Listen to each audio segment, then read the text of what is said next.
Uh, During the war, President Bush said, winning the war against Iraq will not be enough. He said, Saddam must be overthrown. If this was the real objective of President Bush and the United States, it could have been easily accomplished by extending the military operation for 2 or 3 more days, as Generals Schwarzkopf and Powell themselves suggested. But when faced with these suggestions, President Bush said, no, the Iraqi people themselves must overthrow Saddam and his government. And he openly provoked and urged the Iraqi Kurds to rebellion against the Baghdad government, to take the lead in a popular uprising against Saddam Hussein and his government. The Kurds of Iraq were very deficiently armed and had no experience in serious warfare, so they could not succeed on their own when they rebelled. But they believed the United States would promptly come to their aid. They believed in it because they had taken President Bush's provocations seriously. And when they rebelled, when the Kurds of Iraq rebelled, the Iraqi army retaliated forcefully and brutally. And of course, all eyes were turned to the United States, hoping that the United States would run to the aid of the Iraqi Kurds, since President Bush had provoked them to rebellion. But Bush said, no, I was misunderstood. I've never encouraged the Kurds to rebellion. Then this was followed by one of the most tragic exoduses, mass flights of history. Hundreds of thousands of helpless people, women, old men and children, not only the Kurds but also the Turkomans of Iraq, tried to take refuge in Turkey and Iran, passing over rough terrain in mid-winter. Both Turkey and Iran forced their means to accommodate these hundreds of thousands of helpless people, but they could not carry this burden indefinitely. So when Turkey began to complain, I'm doing my best to help these poor refugees who are escaping from Iraqi attack, but my economic means are very limited, and the Turkish economy in southeastern Anatolia has collapsed because of the economic embargo against Iraq. And Iran also began to complain. At that stage, the United States said to Turkey, do not worry, we shall relieve you of this burden. We shall, if you allow us, establish a base in Turkey, calling it the Poised Hammer, and through a so-called Provide Comfort operation, we shall establish a, quote, safe haven in northern Iraq, so that with Turkey's help, under American and Allied protection, the Kurds who are fleeing to Turkey or Iran may safely return to their homes in northern Iraq. And northern Iraq, between the Turkish border and the 36th parallel, was in effect virtually torn off from Iraq. There was no state authority left there. And it was obvious to me that this would enable the Kurdish separatist terrorist organization operating in Turkey from bases in Syria, that this authority vacuum created in northern Iraq would enable this organization, this terrorist separatist organization, PKK, to easily penetrate Turkey. Before then, the PKK militants used to try to penetrate to Turkey from the Turkish-Syrian border, which is practically impassable because it's on plain territory and could easily be defended. So they could undertake only hit-and-run actions in Turkey, 3 or 4 people attacking an isolated village and things like that. But it was obvious to me that after placing their forces, their militants in northern Iraq, as a result of the authority vacuum created there, they would have very easy access to Turkey, because the Turkish-Iraqi border is such rough terrain that it is virtually impossible to protect it. It was no problem for Turkey before then, because Iraq never wanted to cause any problems for Turkey. We have often had very troublesome relations with most of our neighbors, but we had no troubles with Iraq as a neighbor. But when this authority vacuum was created, it was obvious that it would create a serious danger for Turkey, that the PKK would have access to the armament depots there, would have been able to penetrate and attack Turkey with hundreds or thousands of well-armed militants. My warnings, my early warnings in that respect were given a deaf ear by President Özal and the Motherland Party government, which was in power. President Özal was very enthusiastic to toe the American line with regard to the Gulf crisis. The main opposition parties, that is the True Power Party led by Mr. Demirel and the Social Democratic Populist Party led by Mr. Erdal İnönü, realized after some months the danger that the so-called safe haven in northern Iraq was constituting for Turkey. But when these two parties came to power in a coalition government at the end of 1991, they again began to follow the policy established by President Özal, which was in effect imposed on Turkey by the United States and some allies. So the separatist terrorism began to escalate and spread all over Turkey. In the meantime, campaigns started in the so-called allied countries of Turkey in the West for reviving the Sevr Agreement. The Sevr Agreement, which was prepared with the objective of dismembering Turkey after the First World War, but which was fortunately replaced by the Lausanne Agreement after we won our war of liberation with the help and support of the Muslims of the Indian subcontinent. But in the meantime, while on the one hand separatist terrorism began to escalate in Turkey, campaigns for reviving the Sevr Agreement started in the parliaments of some of our Western allies and in the parliament of the European Community. The Sevr Agreement envisaged turning over some parts of Turkey to a Kurdish state to be established and some parts to the Armenian state to be established. And President Wilson, who was the President of the United States at that time, had come forth with detailed plans for the dismemberment of Turkey, but we were fortunately able to foil these plans with our war of liberation. But now we have been witnessing the reviving, the tendency to revive this Sevr Agreement.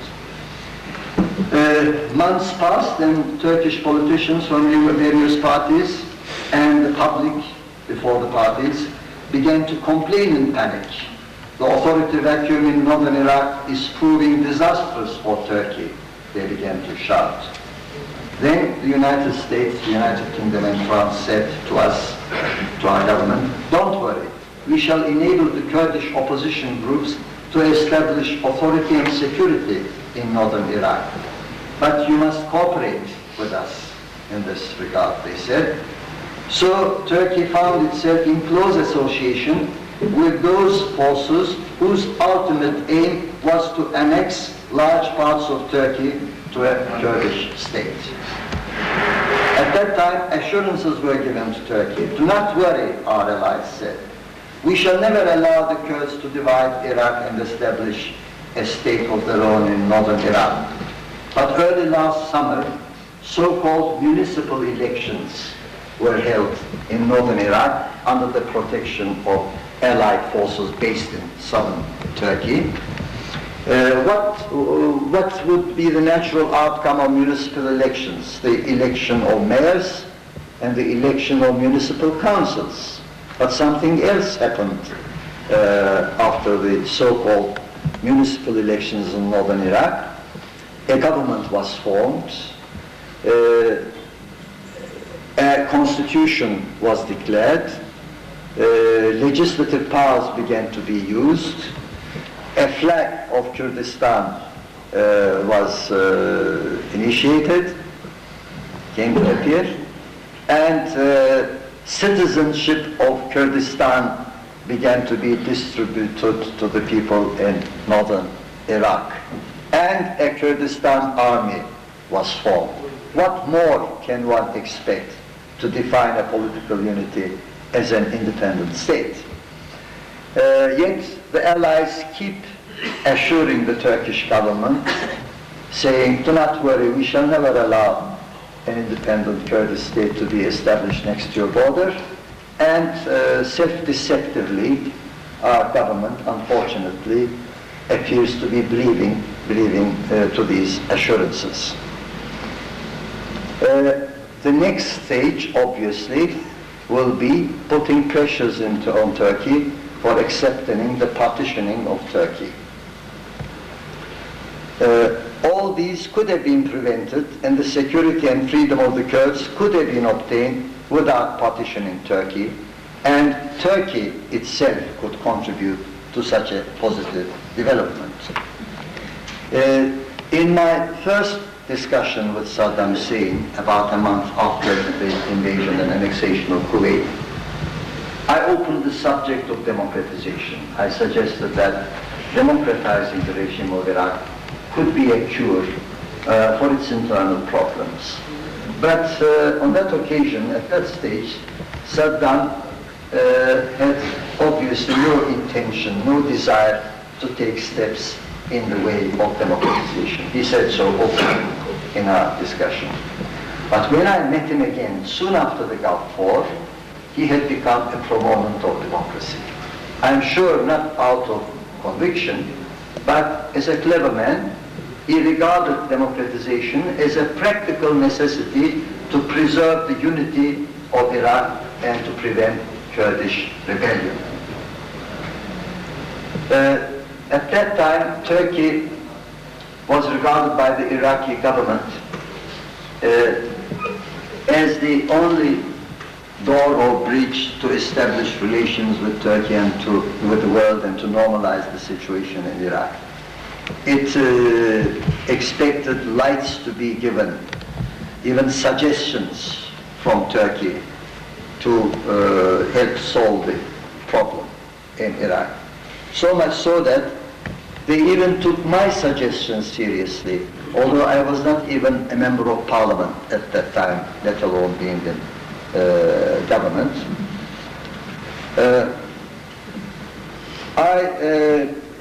In a public press statement I made on 3rd April 1991, I suggested certain steps that Iraq should take.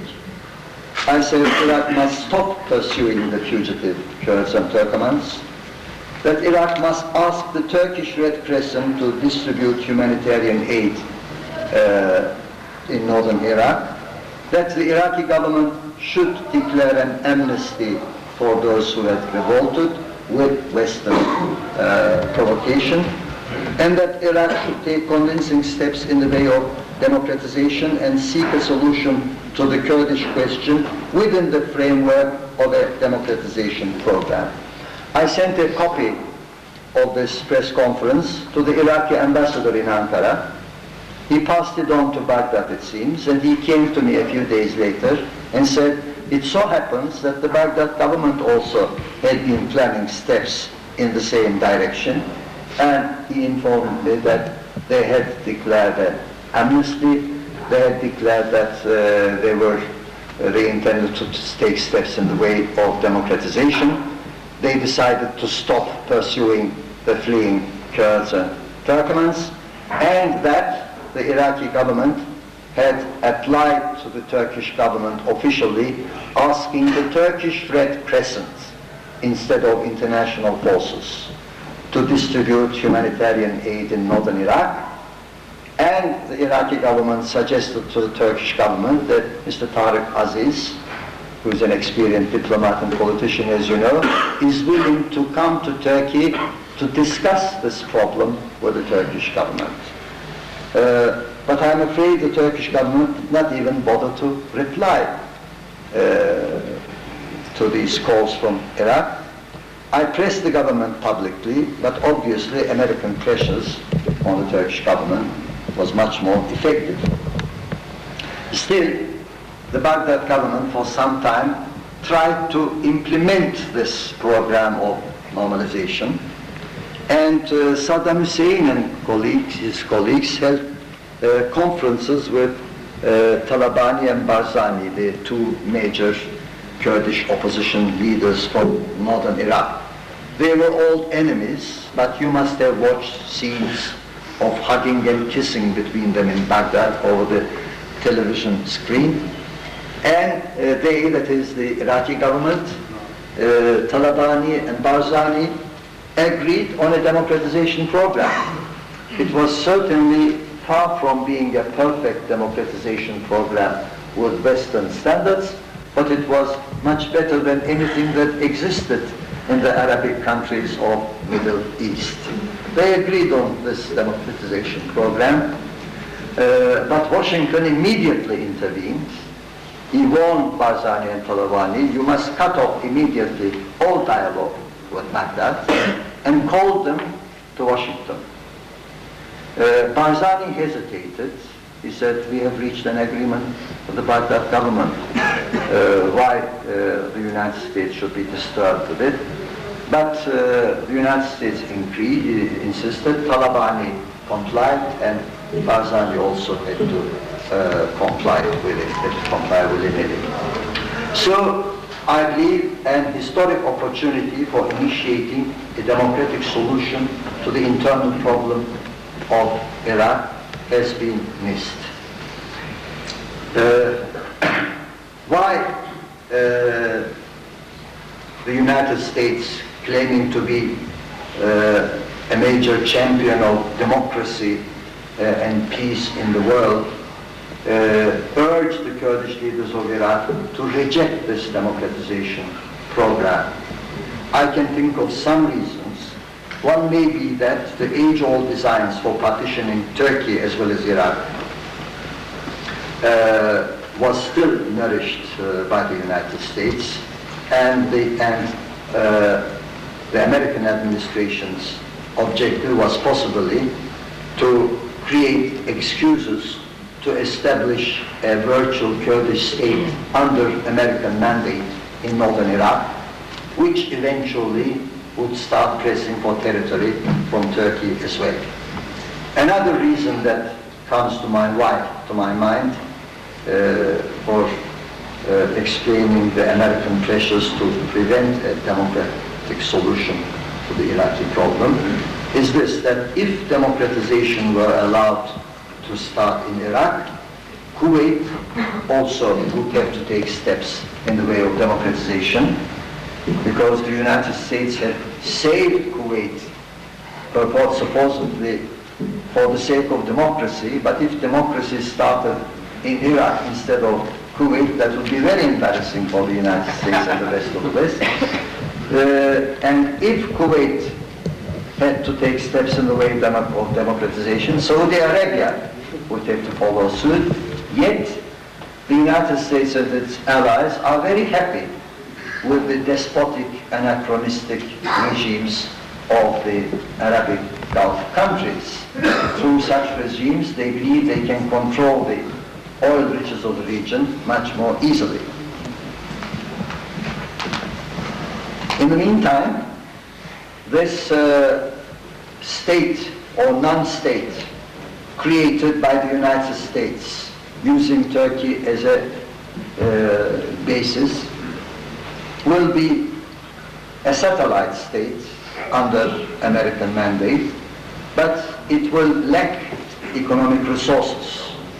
So the Americans seem to have developed plans to annex Kirkuk also to the northern Iraqi region by bringing down the so-called safe haven region from 36th parallel to 34th parallel. And Kirkuk is the main oil center, the most important oil center, oil region of Iraq. But it would create problems because the majority of people in Kirkuk are not Kurds, but they are Turkmens.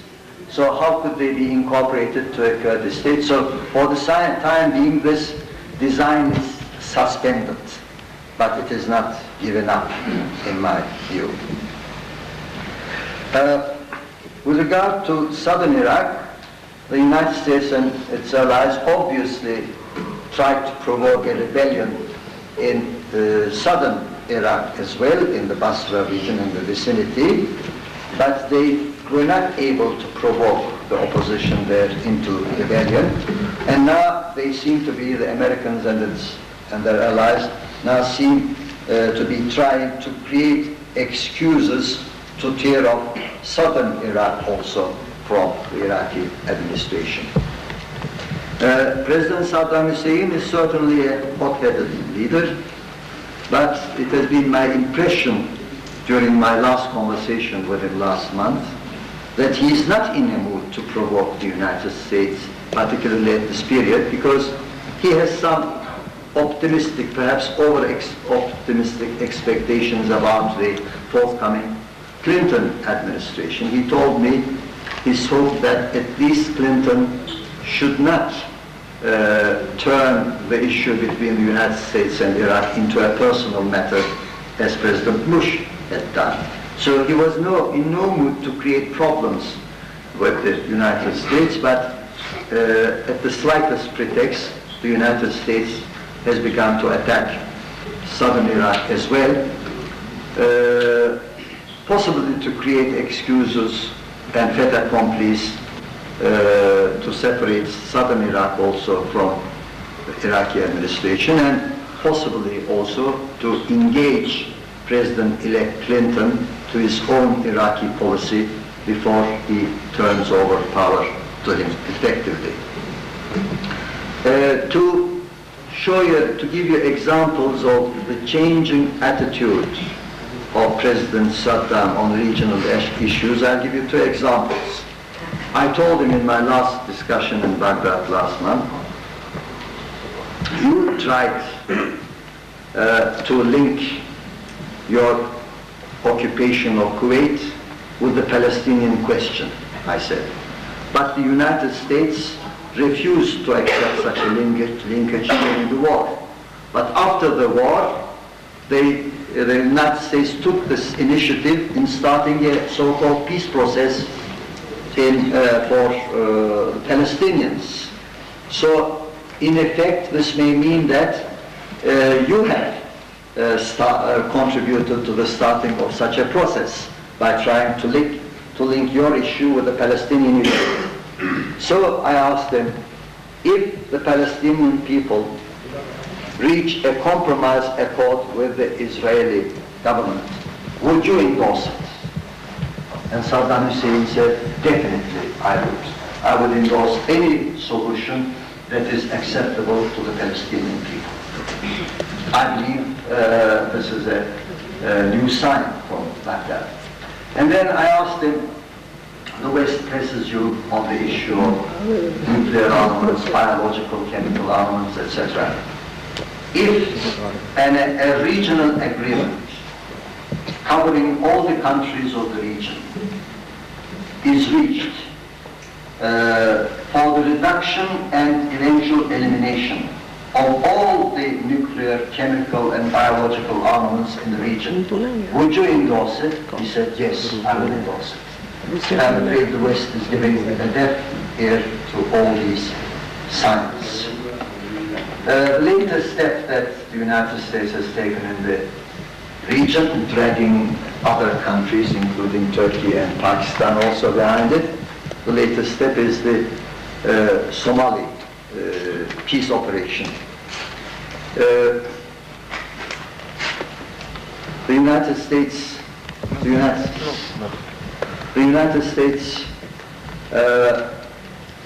has neglected taking any steps to end the tragedy in Bosnia and Herzegovina, but it has sent thousands of forces to Somalia.